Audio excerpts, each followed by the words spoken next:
Okay, I'm back with another review. It's been a pretty hectic week, but I'm going to try to get a few reviews out there. Let me just say before I start up here that I've watched a lot of your reviews and things you do, and compared to mine, a lot of times people can see your shortcomings or your faults more than you can.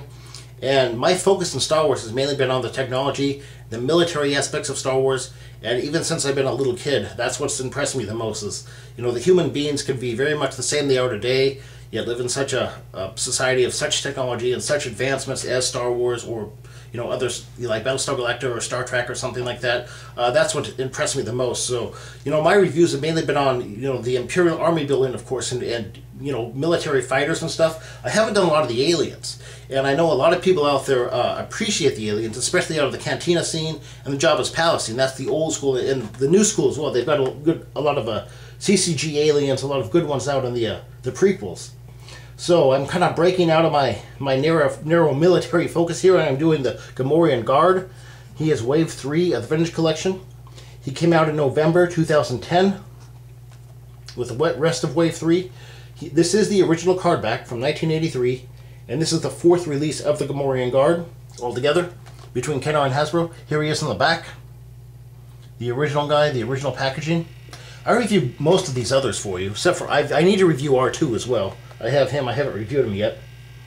But moving on with the figure. I've got him right here. I also understand this guy's pretty hard to get. I hear he's very hard to get in Europe. And I've heard from my friend Boshek71.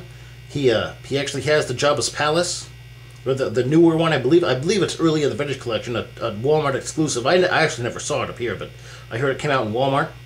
And I know the Rancor came out about 2008 or 9 for a Target exclusive. And I can understand why people would want to army build this guy for their Jabba's Palace scenes. He comes with a lot of stuff, and his outfit's very interesting. This outfit is not like a play with it outfit. I wouldn't take this figure outside to play with it or anything. I've seen the old Kenner one, and they're made to go outside and play with. This guy, this actual fur, it looks like. Well, I don't know if it's animal fur. I doubt it. I doubt it's animal fur, but it's some kind of synthetic fur on this guy's outfit. I can see if you're rough with this guy, you'd mess that up. In fact, I'll probably put him in a plastic bag and just keep him that way. I don't want him to get messed up or get stuff in his fur. He comes with a lot of items. His helmet is removable. He has this axe. Take this axe out of his hand.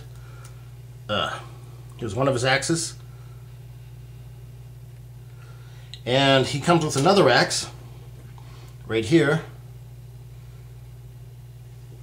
Here is his, I believe this is a vibro lance. Hold on, let me get it out of his hand.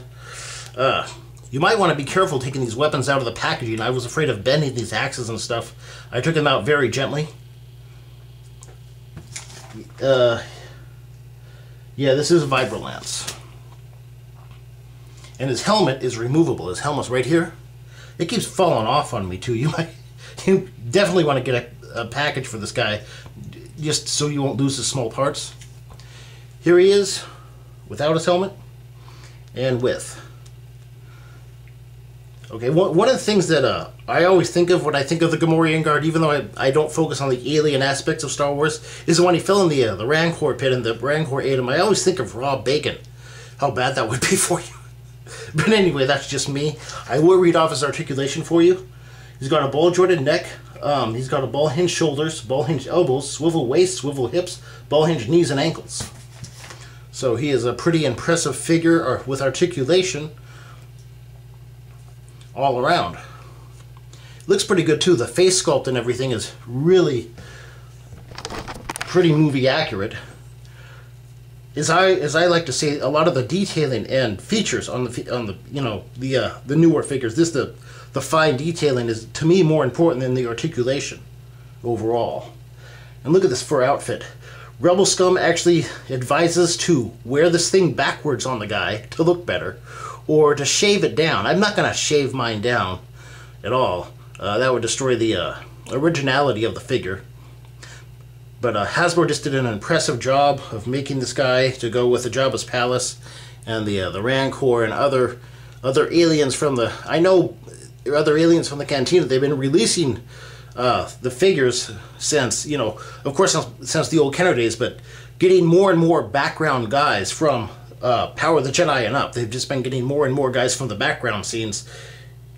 So, a lot of you out there, I know, are trying to army build this guy, is like I'm trying to army build the Empire, so, you know, I can appreciate that. You always want, you know, I want guys in different Imperial uniforms out and stuff, like, oh, this guy was in this scene, but they've never released him, or, you know, they only have, you know, like, certain Imperial officers. I want more Imperial officers out there, so I can kind of appreciate you guys, or relate to you, in wanting all the aliens. So this guy overall, you know, I'm going to give him a good rating. I'm going to give him a 9 to a 9.5 overall. And I will try to focus more on the aliens as a collector, because I know a lot of you out there are into that. And I'm going to try to get there's one Cantina alien coming up. I think he's in wave 7. I haven't seen wave 7 on the shelf yet, but I forget his name off the top of my head, but he's got a horn and he's green. I forget his name, but I'll try to get him and review him for you, alright? In the meantime, this is Supreme signing out, and as always, thank you for tuning in.